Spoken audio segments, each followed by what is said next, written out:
The United States today possesses a population of just over 330 million people, with the majority of individuals living within communities situated in the eastern half of the country. This pattern is a long-standing consequence of centuries of predominantly European settlers crossing the Atlantic Ocean and establishing towns and cities along the eastern seaboard.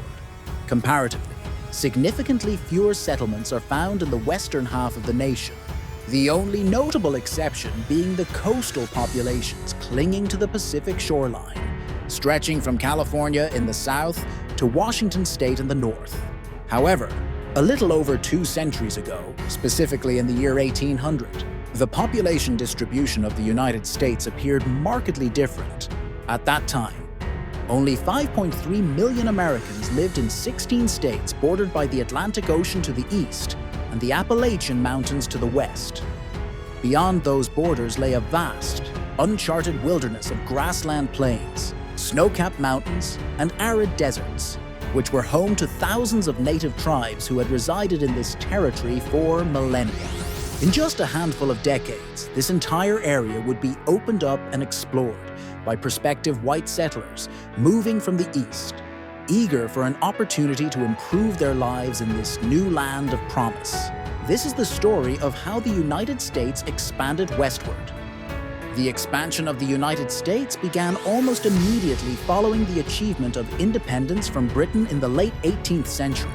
The Treaty of Paris of 1783 formally recognized the newly created republic and established its borders, largely based on the territories inherited from the former British 13 colonies, but now also including a vast tract of land extending westward to the Mississippi River, a region scarcely seen by any American except for a few hardy frontiersmen. One such person was Daniel Boone, who in the late 1760s ventured into this hitherto unknown domain.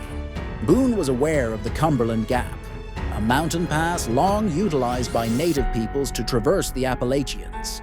He made the pass more accessible to pioneers and later founded the settlement of Boonesboro in what is now Kentucky in 1775, setting the precedent for future western expansion. These initial explorations by frontiersmen like Boone were simplified in 1787, when the Northwest Ordinance was enacted by Congress. This law established the new nation's first ever organized incorporated territory, extending from the Great Lakes in the north to the Ohio River in the south, and from the Mississippi River in the west to Pennsylvania in the east. In the final decade of the 18th century, a slow, steady trickle of settlers journeyed westward into these newly established parts of the country, so much so that 2 new states were formally admitted to the Union. Kentucky joined in 1792 and Tennessee in 1796. Despite the efforts of these early pioneers, a greater, more coordinated undertaking would be required by the United States as a whole if it were to expand more thoroughly beyond the natural boundaries of the Appalachians. In 1803, as Europe prepared for the impending Napoleonic Wars, France opted to sell its enormous colonial landholdings in North America to the United States.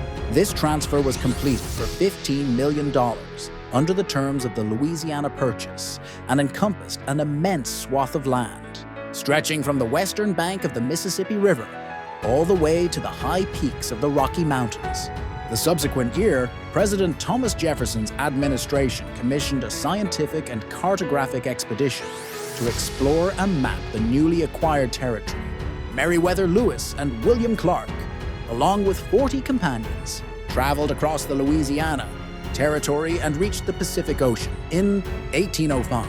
This achievement swiftly ignited the notion in the American mindset that their nation would eventually span from coast to coast.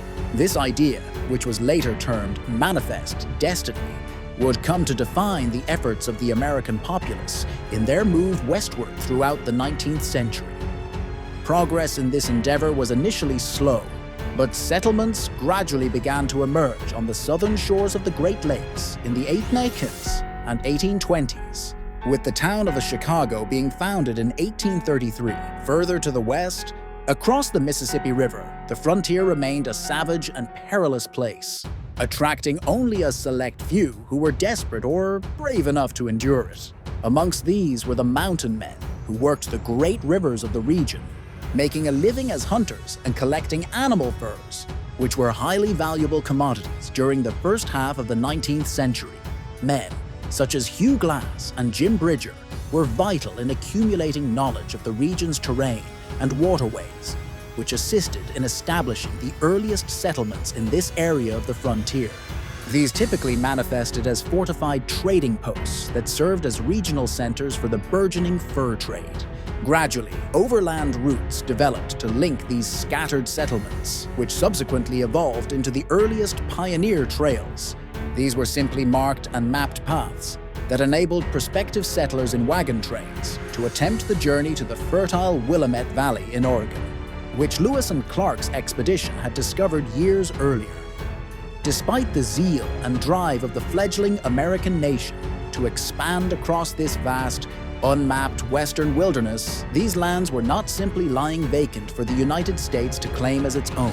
For millennia, hundreds, if not thousands, of Native American nations had called this territory their home, and the intrusion of white settlers from the east generated a complex relationship between the two groups, often characterized by tension and hostility. In the spirit of promoting better relations based upon their founding principles of liberty, equality, and justice, the United States government signed numerous treaties with many of the Native American nations, pledging to protect their lands from prospective settlers. Nevertheless, in 1830, the U.S. government, led by President Andrew Jackson, passed the Indian Removal Act, which effectively invalidated all the previous treaties by making clear their intent to settle the southern region around the Appalachian Mountains. The 5 Native American tribes who resided in this area, the Cherokee, Muskogee, Seminole, Chickasaw, and Choctaw, were then ordered to leave their land and relocate west of the Mississippi River to a newly designated Indian Territory. In what became known as the Trail of Tears, tens of thousands of Native Americans were forcibly removed from their homelands and compelled to endure terrible conditions as they were marched westward, with thousands dying en route. The maltreatment, suffering, and deception inflicted on the Native American peoples would tragically become a defining and enduring characteristic of America's continued westward expansion that would persist well into the early 20th century. While the initial migrations of the early 19th century saw settlers slowly drift westward, it was only in the second half of the 1840s that this movement began to increase exponentially. This acceleration was due to 2 almost simultaneous developments.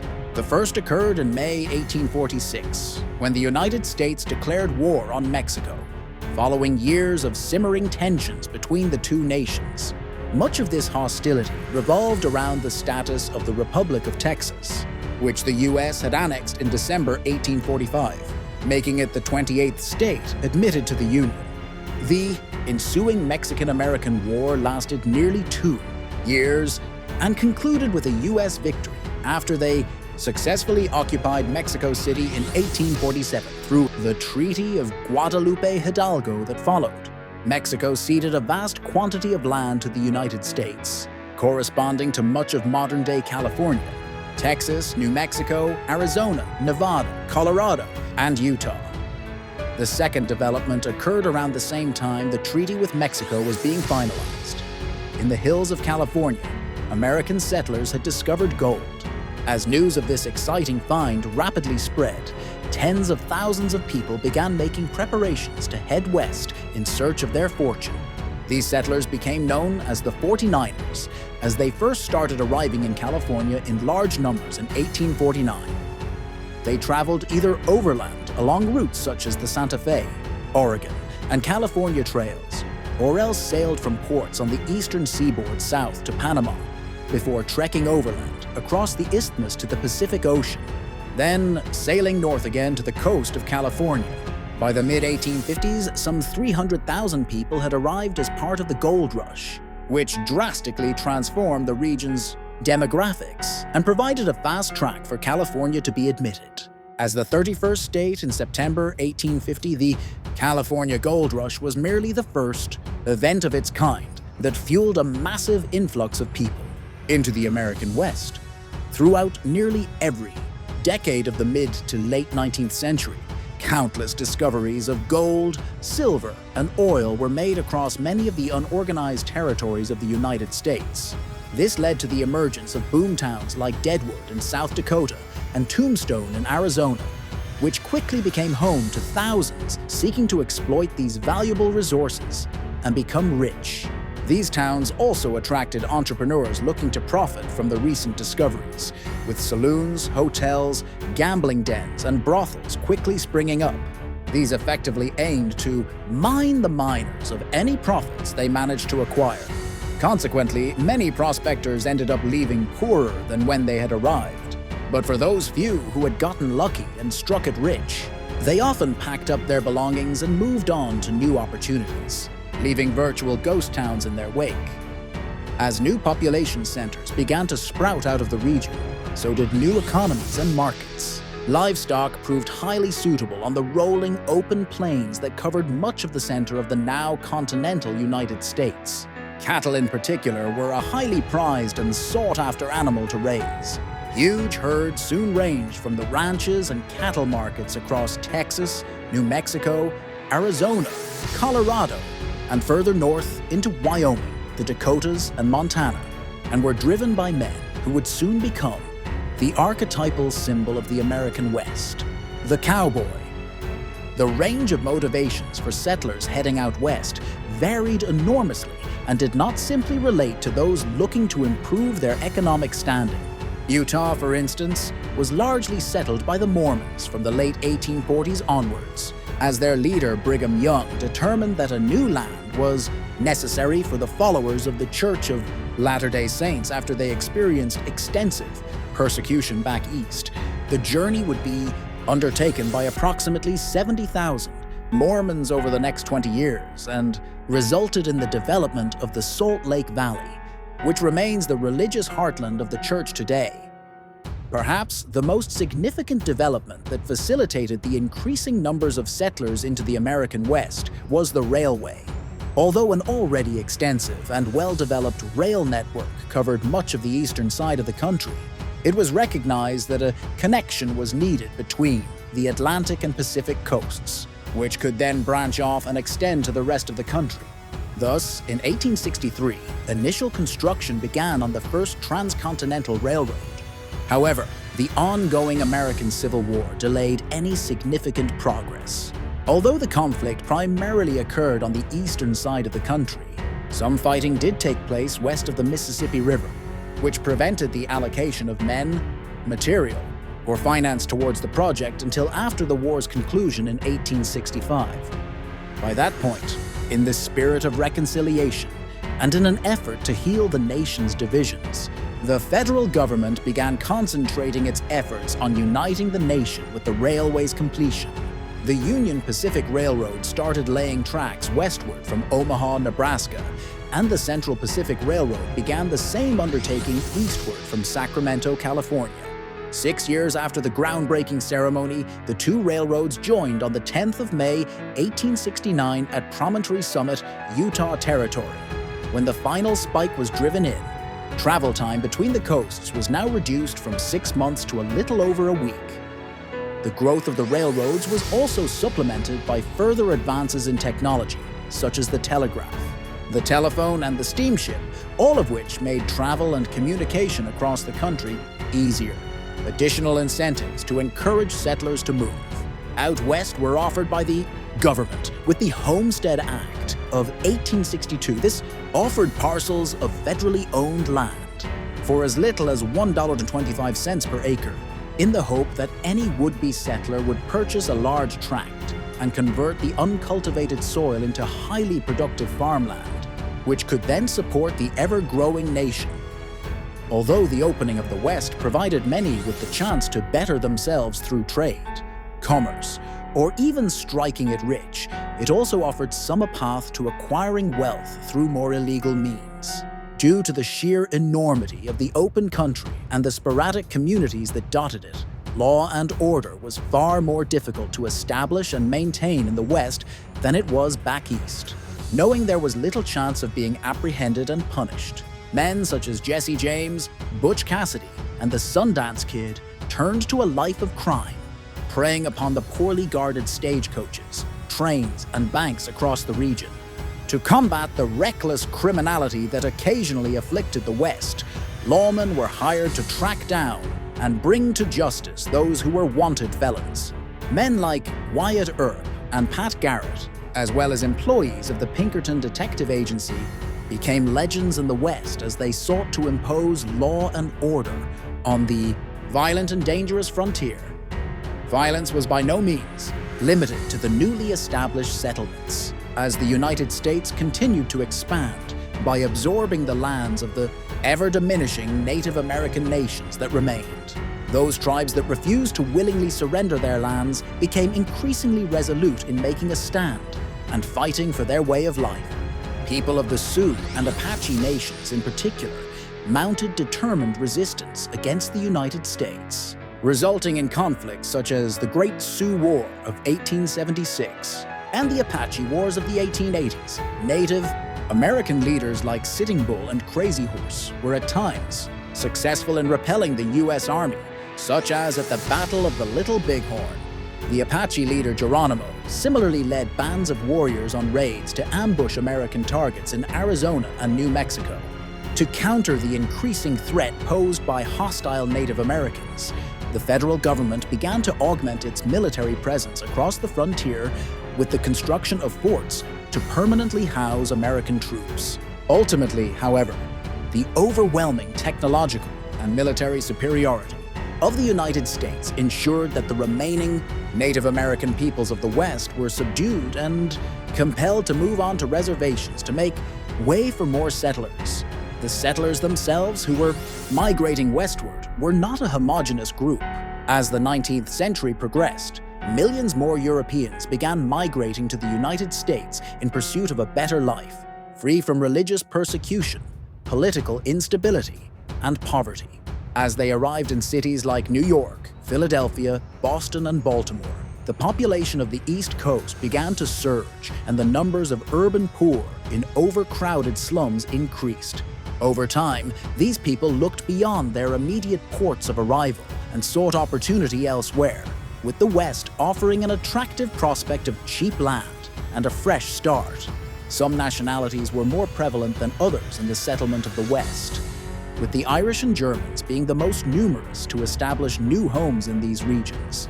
Additionally, Chinese migration from across the Pacific Ocean into California played a significant role in the development of the United States, with many participating in the gold rush and working on the construction of the Central Pacific Railroad. Likewise, thousands of African Americans also established new homes for themselves in the West, particularly after the conclusion of the Civil War and the abolition of slavery. Many found work as cowboys on the trails from the 1860s to the 1880s, with as much as 25% of all herders and ranchers during this period being of African American descent. American westward expansion was not completely restricted to the contiguous continental United States. In 1867, the government purchased Alaska from Russia, though it remained a nominal territory for decades, visited only by fur trappers and rare adventurers. However, in the late 1890s, the Yukon Gold Rush just over the border in northwestern Canada brought the first wave of widespread settlement to Alaska, with some 100,000 prospectors journeying to the frozen far north of the country. In a somewhat different manner, far out in the Pacific Ocean, American missionaries first arrived at the Hawaiian Islands in the late 1820s in an effort to convert the natives to Christianity. Over time, American businessmen grew interested in the islands, mainly due to the profits that could be derived from the fruit industry. It was these same business interests, supported by an aggressive American foreign policy, that began interfering directly in the Kingdom of Hawaii's politics in the early 1890s, eventually leading to the annexation of the entire archipelago in 1898. As the 20th century dawned, the borders of the United States could be viewed as formally established, and the vast expanse of the frontier began to close. The rapid technological advances and massive influx of people in the second half of the 19th century had made the American West a much smaller place than it had been just a few generations prior. Federal governmental control now encompassed the entire nation, with the Native Americans having either reconciled themselves to its rule or at least begrudgingly accepted it in exchange for compensation for the loss of their lands. The great gold, silver, and oil rushes were also winding down, and the focus on urban development had begun to materialize across the region from the Mississippi to the Pacific Ocean. As the final territories were officially converted into states, with Oklahoma being incorporated in 1907, New Mexico and Arizona following in 1912, and with Alaska and Hawaii not receiving formal statehood until as late as 1959, the Western American frontier had finally been tamed, and the modern United States began its next chapter toward becoming the greatest superpower the world has ever witnessed.